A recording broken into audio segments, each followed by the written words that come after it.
Question 1 करवाने से पहले मैं 6.3 में यूज़ होने वाली जो मेन 2 थ्योरम्स हैं उन्हें आपको बताना चाहता हूँ। देखिए, एक है आपकी angle sum property of triangle.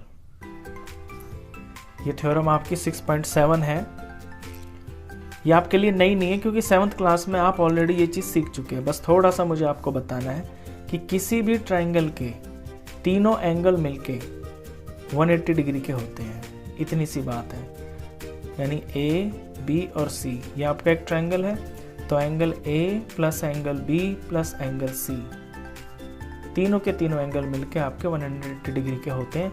ये angle sum property of triangle होती है। अच्छा, दूसरी जो थ्योरम है वो भी आप 7th क्लास में कर चुके हैं। वो क्या है? मान लीजिए ये कोई आपका ट्राइंगल है, इसकी आपने एक साइड को एक्सटेंड कर दिया तो बाहर की तरफ ये एक एंगल बन गया, इसे बोलते हैं एक्सटीरियर एंगल।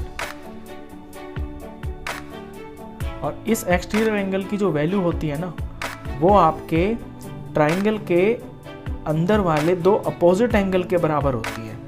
फॉर एग्जांपल, इस ट्राइंगल के अंदर अगर मैं इस एंगल को 50 लिख देता हूँ, ये 50 की वैल्यू है मान ली मैंने, और ये 60 डिग्री का है, तो जो बाहर वाला ये एंगल है ना, ये आपका 50 प्लस 60 के बराबर होगा, यानी 110 के बराबर। तो ये एक्सटीरियर एंगल होता है। ये 2 चीज़ें इसके अंदर आपकी 6.3 एक्सरसाइज में यूज़ होनी है। पहले से आप ऑलरेडी जानते हैं छोटी क्लासेस से, तो कोई ये मुश्किल चीज़ नहीं है। तो चलिए अब शुरू करते हैं क्वेश्चन नंबर 1। देखिए, क्वेश्चन 1 पढ़ता हूँ मैं बुक से। इन फिगर 6.39, ये बुक में आपकी फिगर है 6.39, sides QP and RQ, QP और RQ of a triangle PQR, PQR की साइड्स हैं ये, are produce 2 points S and T। इसे S की तरफ बढ़ा दिया QP को, और RQ को T की तरफ बढ़ा दिया। इफ SPR इज 135, एंगल आपको दिख रहा होगा फिगर में, SPR अगर 135 का है एंड PQT इज 110 और PQT ये 110 का है, तो आपको निकालना है PRQ, यानी PRQ। ये एंगल आपको निकालना है जिसको मैंने मार्क किया है,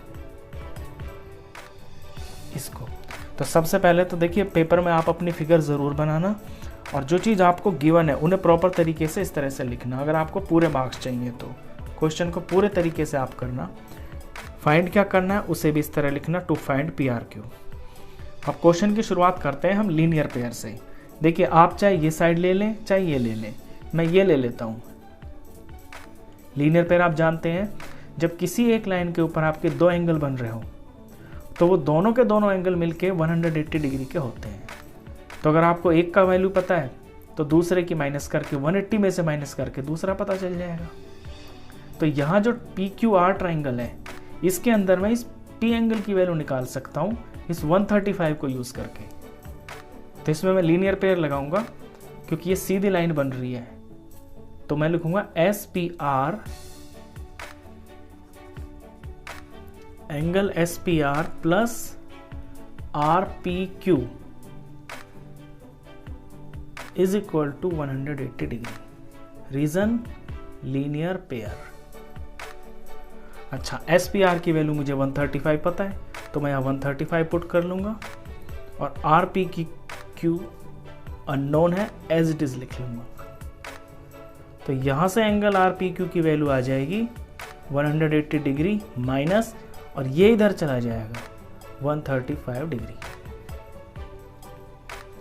और जब इस RPQ को माइनस करेंगे इसमें से, RPQ निकालने के लिए 135 जब माइनस करेंगे तो RPQ की वैल्यू आ जाएगी आपकी, इसमें से माइनस करके 45 आ जाएगा, 45 डिग्री। तो ये एंगल आपको 45 डिग्री पता चल गया। अच्छा, अब इसमें आप लगाएंगे अपनी ये वाली प्रॉपर्टी, एक्सटीरियर एंगल वाली प्रॉपर्टी। ट्राइंगल पे आप ध्यान दें। देखिए, PQR ट्राइंगल के अंदर लिखता हूं मैं यहाँ पे, इन ट्राइंगल PQR के अंदर आपका angle P plus angle R, ये दोनों बराबर हो जाएंगे आपके एक्सटीरियर एंगल के। एक्सटीरियर एंगल दे रखा है ना आपको, पी क्यू टी, लिख देता हूं मैं, एंगल पी क्यू टी के बराबर होंगे। यहां पे रीजन लिख सकते हैं, exterior angle is equal to sum of interior opposite angles. ये लिखने हैं आपको, इनके मार्क्स मिलते हैं आपको। नहीं लिखेंगे रीजन तो नंबर जरूर कटेंगे। तो अंदर का P और ये आपका R, ये दोनों आपके मिलके इस बाहर वाले एंगल के बराबर होंगे। तो एंगल P की वैल्यू तो मैंने निकाल लिया 45, यहां मैं पुट कर सकता हूं 45। देखिए जब आप किसी फिगर का नाम लिखते हैं ना, तो वहां पे अकेला एंगल भी लिख सकते हैं। अब क्योंकि आपने PQR लिख दिया तो आप सिर्फ P भी लिख सकते हैं। इसका मतलब यही है कि ये ट्राइंगल वाला P, यानी कि अंदर वाला। और R की वैल्यू आपको पता नहीं है, एंगल R। और PQT आपको पता है 110। तो यहां से एंगल R की वैल्यू आ जाएगी 110 माइनस ये इधर आके 45 डिग्री। तो एंगल R की वैल्यू आ गई, इसे माइनस करेंगे तो आपका 65 आ जाएगा, ये 65 डिग्री। और एंगल R क्या है आपका? एंगल R यही तो है जो आपको निकालना है, PRQ, यही तो है। पूरा नाम लिख देते हैं इसको, therefore angle PRQ is equal to 65 degree. ये आपका फर्स्ट क्वेश्चन था। चलिए इसके बाद करते हैं क्वेश्चन नंबर 2।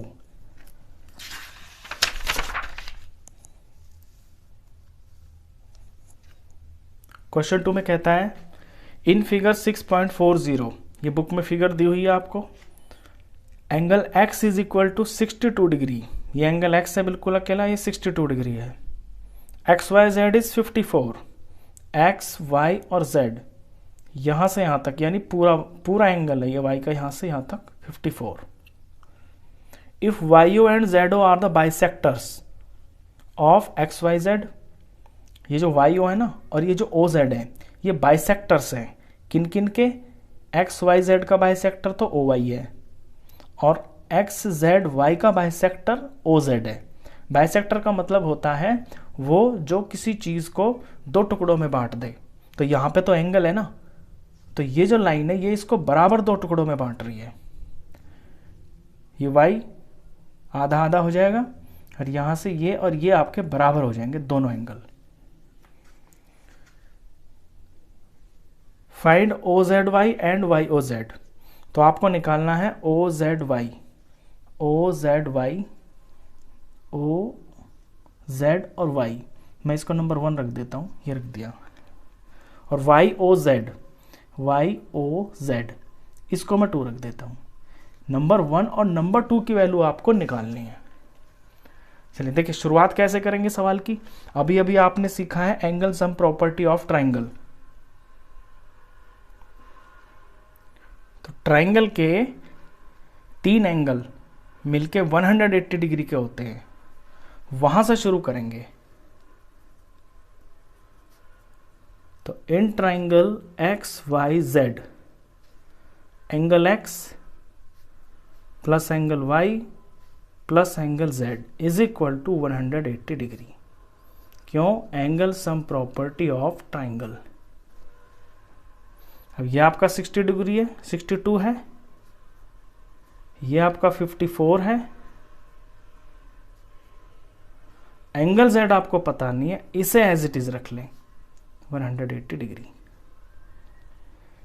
62 और 54 ये हो जाते हैं आपके 116 plus angle Z is equal to 180। तो यहां से एंगल Z की वैल्यू आ जाएगी 180 डिग्री माइनस 116। तो एंगल Z आ गया आपका, इसे इसमें से माइनस करेंगे तो आपका 64 आ जाएगा। तो इतना पूरा एंगल, ये पूरा का पूरा, ये आपका 64 डिग्री आ गया। अब इसके बाद इनके हाफ की वैल्यू आपको निकालनी है, यानी कि आप छोटा ट्राइंगल लेंगे आप। इन ट्राइंगल OYZ के अंदर OYZ की वैल्यू, इस एंगल की value angle O Y Z आपका हो जाएगा हाफ ऑफ 54, क्योंकि 54 का ये आधा हो जाएगा। बुक में दिया है ओ वाई जो है बाइसेक्टर है, तो ये आ गया आपका 27 डिग्री। इसी तरह से यहां पे ओ जेड वाई, इसी ट्राइंगल के अंदर ओ जेड वाई, ये आ गया आपका हाफ ऑफ जेड। अब जेड कितना आया आपका 64 आया ना, तो पहले तो जेड लिखें आप, फिर बाद में इसकी वैल्यू लिखना 64, तो ये आया आपका 32 डिग्री। अब आप अपने छोटे ट्राइंगल को ले लेंगे ओ वाई जेड के अंदर, ये दोनों एंगल आपको पता है, तो तीनों मिलके कितने हो जाएंगे 180 के। तो इस तरह से लिखेंगे angle O plus angle Y plus angle Z is equal to 180। अब ओ तो इसमें पता नहीं है आपको छोटे वाले ट्राइंगल में, तो ओ को तो आप ओ ही लिखें। वाई, अब छोटे वाले ट्राइंगल में जो वाई है ना आपके लिए, वो इतना हो जाएगा, पूरे का नहीं है, अब सिर्फ इतना हो जाएगा। और इतने की वैल्यू कितनी है 27, ये दे रखा, प्लस, और छोटे वाले ट्राइंगल के लिए z, यानी कि ये आपका इतना हो जाएगा। तो z कितना है 32 इज इक्वल टू 180 डिग्री। इसे सॉल्व करते हैं, तो ये एंगल O प्लस, इन्हें प्लस करेंगे तो 59 आया इज इक्वल टू 180 डिग्री। तो यहां से एंगल O की वैल्यू आ गई 180 डिग्री माइनस 59, तो एंगल O आ गया आपका, इसे माइनस करेंगे तो ये 121 आएगा।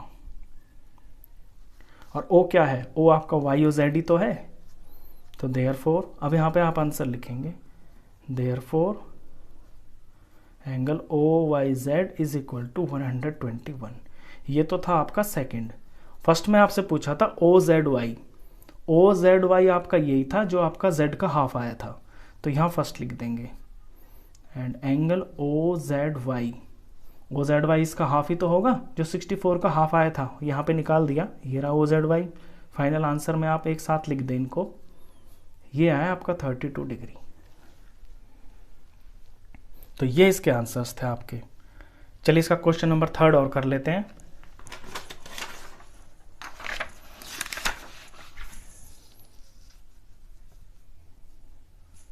क्वेश्चन 3 में है, फिगर दिख रही है आपको, in figure A B parallel to D E, A B जो है वो डी ई के पैरेलल है, और बी ए सी 35 है, बी ए सी 35 डिग्री है, और सी डी ई 53 है, सी डी ई 53 डिग्री है। तो फाइंड डी सी ई, आपको निकालना है डी सी ई, यानी कि इस एंगल की वैल्यू निकालनी है जिसको मैंने मार्क किया है। तो देखिए कैसे शुरू करेंगे, आपको पैरेलल लाइन दिया हुआ है, और पैरेलल लाइन की प्रॉपर्टी मैंने आपको भी बताई है कि जब लाइंस पैरेलल होती हैं तो ऑल्टरनेट इंटीरियर एंगल्स उसके आपके बराबर होते हैं।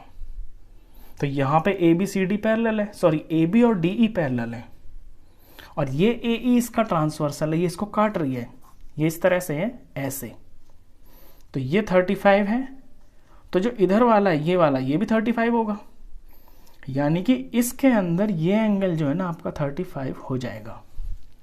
तो इसी तरह से इसको लिखेंगे हम।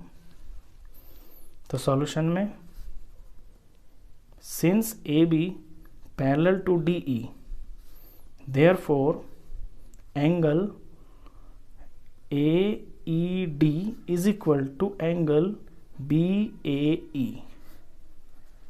Reason, alternate interior angles.